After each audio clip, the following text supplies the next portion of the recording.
පෞල් ප්‍රශ්න ඇති වෙච්ච හැම තැනකදීම මේකට ප්‍රධානම හේතුවක් තමයි සෙක්ස් වල තියෙච්ච අඩුපාඩුව. සෙක්ස් ඩ්‍රයිව්ස් වෙනස් කරන්නේ නැති නිසා කාලයක් යනකොට කෙනෙකුට ඉරෙක්ටයිල් ඩිස්ෆන්ක්ෂන් එක ලිංගික බෙලහීනතාවයක් එනවා. මොනවද අපේ රටේ සෙක්ස් කියලා කියන්නේ? මොනවද මහත්ය කොට්ටේ දිහා බලන් ඉන්නව නෝන සීලම දිහා බලන් ඉන්න එකක් නේ සෙක්ස් කියන්නේ. වාත්සන්‍ය කියන ඍෂිවරයා Hindu ඍෂිවරයා එයා ලිව්ව කාමසූත්‍ර කියලා පොතක්. අපි කෙනෙක් විවාහ වෙන්නේ ඔය සෙක්ස් කරන්න. ඒ සෙක්ස් වල අතුරුඵලයක් හැටියට තමයි බබාලා හම්බ වෙන්නේ. සමහරලාට එයාට සෙක්ස් කරගන්න බැරි වෙනවා. සමහර කාන්තාවෝ ඉන්නවා මම ඒකට කැමති නෑ. මම මේකට කැමති නෑ. එහෙම කැමති නෑ කියන එකක් ඇති කරගන්න එපා.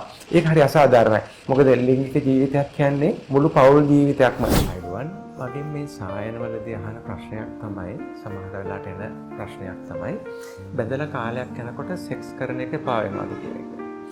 ගොඩක් කලාවට බැඳලා අවුරුදු 5ක් 6ක් කියලා බබාලා නැති වෙනකොට සෙක්ස් කිරීම හරියට අඩු වෙනවා. මම කියන්නේ මේ සෙක්ස් කියන්නේ මානවයාගේ මූලික අවශ්‍යතා තුනෙන් එකක්. එකක් තමයි ආහාර, ඔක්සිජන් සහ සෙක්ස්. ඔය තුන මිනිස් මූලික අවශ්‍යතාවයන්. අපි කෙනෙක් විවාහ වෙන්නේ ඔය සෙක්ස් කරන්න. ඒ සෙක්ස් වල අතුරුඵලයක් හැටියට තමයි බබාලා හම්බ වෙන්නේ. සෙක්ස් තුල බබෙක් හැදෙනවා විතරක් නෙමෙයි දෙන්නෙක්ගේ හෝමෝන බැලන්ස් වීමකුත් වෙනවා. ඒ කියන්නේ ආතතිය, එතකොට කේන්ති යන ඒවා ගොඩක් දේවල් මේ සෙක්ස් තුල නැති වෙනවා.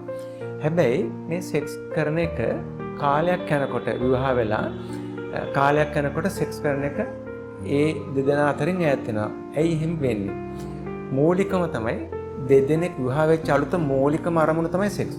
හැබැයි කාලයක් යනකොට ඒ සෙක්ස් කරන එක නැති වෙනවා. ඒකට ප්‍රධානම හේතුවක් තමයි එකක් ආතතිය. ඒ ආතතිය හේතු වෙන්නේ බබාලා ප්‍රමාද වෙනකොට සමහර වෙලාවට එක එක්කෙනා අහනවා බබාලා නැද්ද කියලා. ඒ ඔස්සේ එකක් ආතතියක් එනවා. තව සමහර වෙලාවට ડોක්ටර්ස්ලා කියනවා ඔය පීරියඩ්ස් හැදලා 12 14 16 12 18 යනකම් ඒ දවස්වල එකතු වෙන්න කියලා. ඒක හරි වැරදි කතාවක්. ඒ කියන්නේ ඕවලූෂන් පීරියඩ් එකේ විතරක් එකතු වෙන්නේම මානවයාට ගැලපෙන්නේ නැහැ. ඒ කියන්නේ එකතු වීමේ බලාපොරොත්තු වෛද්‍යවරයෙක්ට අපි වුණත් කියන්න ඕනේ එකතු වෙන්න ඕනේ දරුවෙක් හදන්න විතරක් නෙමෙයි. සාමාන්‍ය මගේ නම් මතේ සතියකට දෙතුන් වතාවක් ආදරෙන් එකතු වෙන්න කියන එක. ඒක ඕවලූෂන් පීරියඩ් එකද සරු කාලයද නිසරු කාලයද කියන එක අදාළ නැහැ. මොකද මේ සෙක්ස් වලදී ප්‍රධානම සිද්ධියක් තමයි මේ ආවේග සම්ප්‍රේෂණයක් වෙන එකක්. තේරෙනවද? එතකොට අපි සෙක්ස් කරන්නේ බබාලම කියන බලාපොරොත්තු උඩ එකතු වෙන්න එපා. එතකොට එන්නේ ඒ පිරිමියට ආතතියක් ඇති වෙනවා අර එයාගේ බිරිඳගේ එයාගේ පාර්ට්නර්ගේ අර ඕවලූෂන් පීරියඩ් එක එනකොට. එතකොට සමහරලාට එයාට සෙක්ස් කරගන්න බැරි වෙනවා. මොකද එයා දන්නවා හැමදාම මේක කරන්න ඕන අහවල් දවසට කියලා. එහෙම තියාගන්න එපා. හරියට ඒක සාමාන්‍ය මම නම් කියන්නේ අර ගෙදර ටැංකිය වතුර හිඳනකොට අපි මෝටරේ ගහනවා වගේ වැඩක්. එහෙම කරන්න එපා.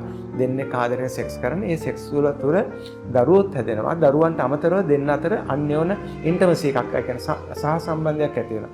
ඒව හැම දෙයකටම වටිනවා. එතකොට මේ සෙක්ස් කියන එකක් ආතතිය තමයි ඒ ප්‍රධාන වෙන්නේ.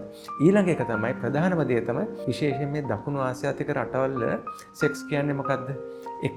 එකම ඩ්‍රයිව් එකක තමයි සෙක්ස් කියන එක යන්නේ. තේරෙනවද? එකම ඩ්‍රයිව් එකක.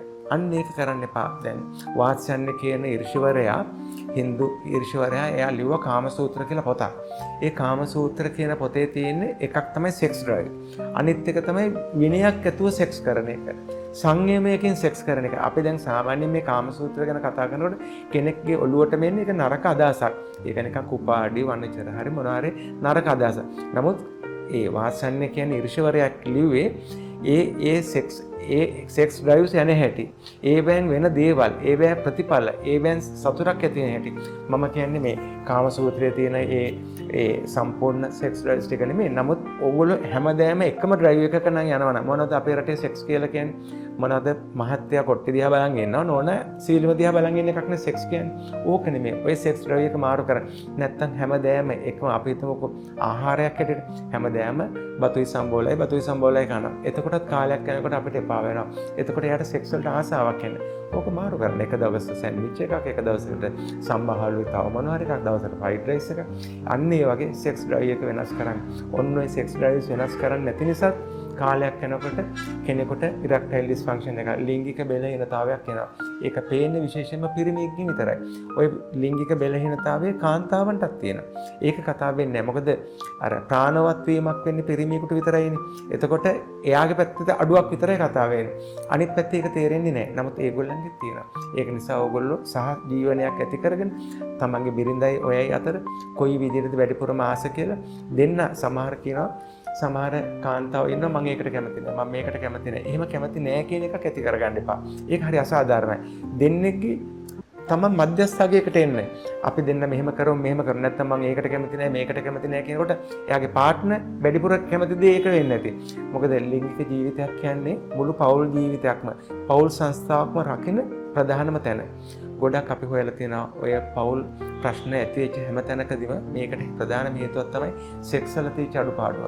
ඒක නිසා ආදරෙන් සෙක්ස් කරන්න නැතුව අර පීරියඩ්ස් හදන දවස් බලලා බබාලා හදන දවස්ම බලලා සෙක්ස් කරන්න එපා. සතියකට දෙතුන් වතාවක් ආදරෙන් සෙක්ස් කරන්න. බබෙකුත් හම් වෙනවා. පෞල් ජීවිතේ සාර්ථකයි. ඔගොල්ලෝ ආදරණීය යුවලක් වෙනවා. ওই විදිහට සෙක්ස් කරනවා.